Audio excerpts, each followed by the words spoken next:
E na linha com a gente, também para ajudar a gente a compreender tudo que vem se passando no nosso país, esses atos criminosos de ontem, a gente conversa agora com o cientista político e professor da Universidade Presbiteriana Mackenzie, Rodrigo Prando. Professor, obrigado por estar aqui com a gente, um bom dia. A gente Não só vai dá para ligar... dizer que é um prazer estar aqui por conta do tema, mas sempre um prazer com vocês. Obrigado Obrigada, por nos ajudar a pensar. E eu queria começar exatamente por aí.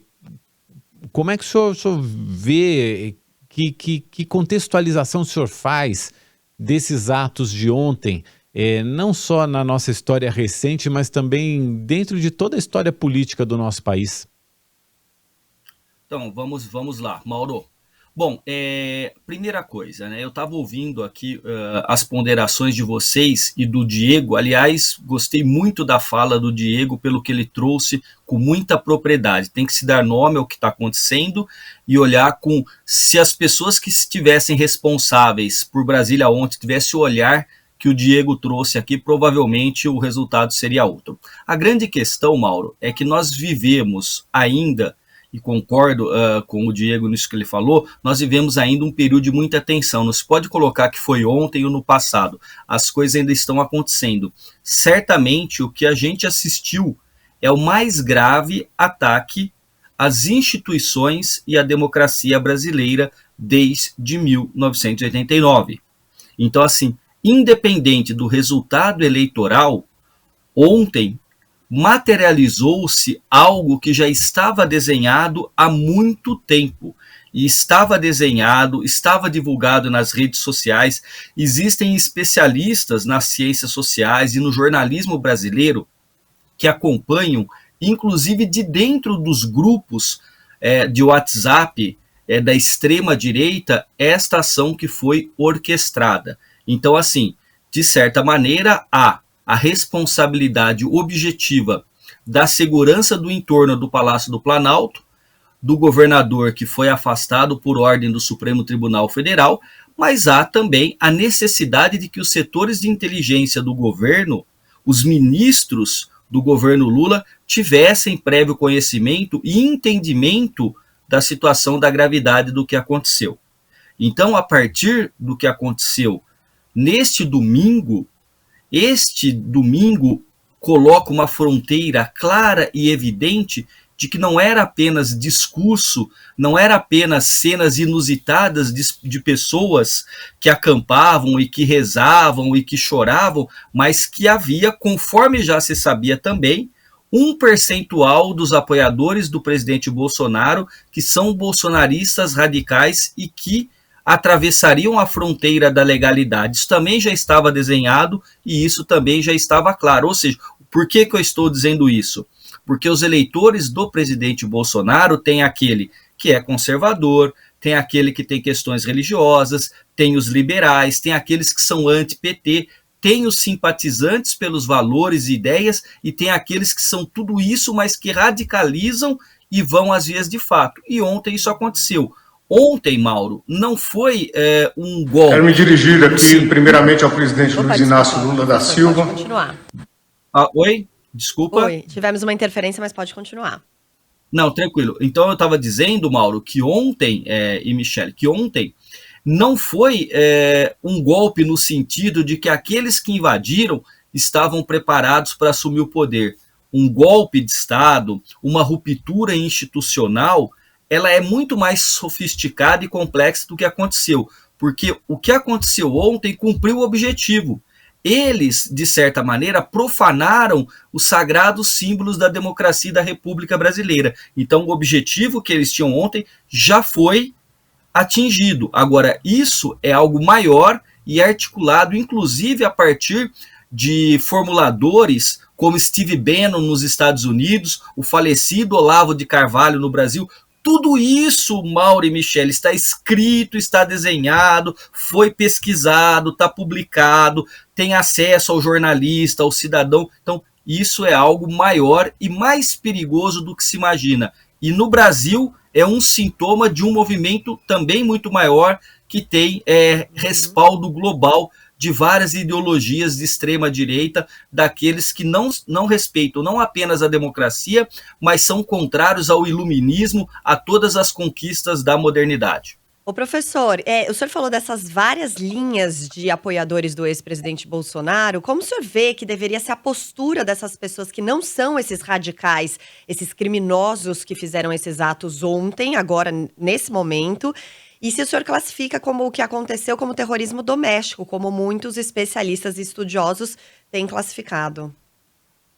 Então, vamos lá, Michele. Bom, eu imagino o seguinte, né? Estes apoiadores do presidente Bolsonaro e que não se aventurariam num tipo de golpe ou de invasão, tem que deixar claro isso, né? Eu imagino, né, que muitas pessoas na noite de ontem e até mesmo hoje estejam no íntimo, sim, comemorando, como bem colocou o repórter, o jornalista há pouco, esta conduta, não é? Então, em alguns grupos no WhatsApp, eu tenho certeza que em grupos do trabalho, da família, dos amigos, da escola, da universidade, alguns ontem ficaram assustados, mas a gente não pode apenas ficar assustado, nós temos que condenar com veemência este tipo de conduta. Veja, nós terminamos a eleição numa das eleições mais polarizadas que se tem notícia da história republicana, mas a pergunta hoje, segunda-feira, que os brasileiros devem fazer é a seguinte: nós, brasileiros, independente do vencedor e do derrotado numa eleição, nós queremos qual caminho? O caminho da democracia e da normalidade, que inclusive traz no seu bojo a rotatividade do poder, ou nós nos comportaremos dessa maneira todas as vezes que o meu projeto político for derrotado? Porque hoje é uma parcela grande, inclusive, de apoiadores do presidente Bolsonaro que fizeram isso. No futuro podem ser outras denominações políticas, outras forças políticas. E aí, meus amigos, não há democracia, não há sociedade que suporte esse constante estado de tensão. Eu já dizia, antes das eleições, que nenhum organismo, né, que nenhum ser humano, que nenhum animal, qualquer ser vivo suporta uma condição de estresse por tanto tempo. Por exemplo, nós, seres humanos, vamos manifestando doenças se há um estágio de estresse que vai avançando todo o tempo. A sociedade pode também ser analisada dessa maneira. Então, nós chegamos num ponto de estresse em que a gente tem que optar ou caminhar para uma doença, para um estado de anomia, ou buscar pela normalidade. E por que eu estou dizendo isso, Michele? Porque tão logo ficou claro que a pandemia chegou e iria ficar por um bom tempo, a mídia, os cientistas, os formadores de opinião não queriam dizer que aquilo geraria uma anomia ou uma anormalidade, mas buscaram um termo que é o novo normal. Nós não podemos aceitar que na política brasileira essa conduta seja encarada como novo normal, porque senão nós não teremos paz social e nós não teremos como nos comportar. Em relação a essa ideia do terrorismo doméstico, todos os especialistas trazem a definição dos Estados Unidos. Então o FBI, né, tem uma definição de que ataques que são orquestrados, né, com motivações sociais, políticas, religiosas, ambientais, que são ataques direto às instituições e aos poderes constituídos, pode ser chamado de terrorismo doméstico. Então ontem, parte considerável da mídia deixou de falar apenas manifestantes para começar a tipificar como terrorismo doméstico e também como vandalismo e como crime. E de fato, vocês também têm razão no que colocaram anteriormente, que já existe tipificação no ordenamento jurídico a respeito dos atos que ontem, infelizmente, macularam para o todo, né, para sempre, a história da nossa democracia.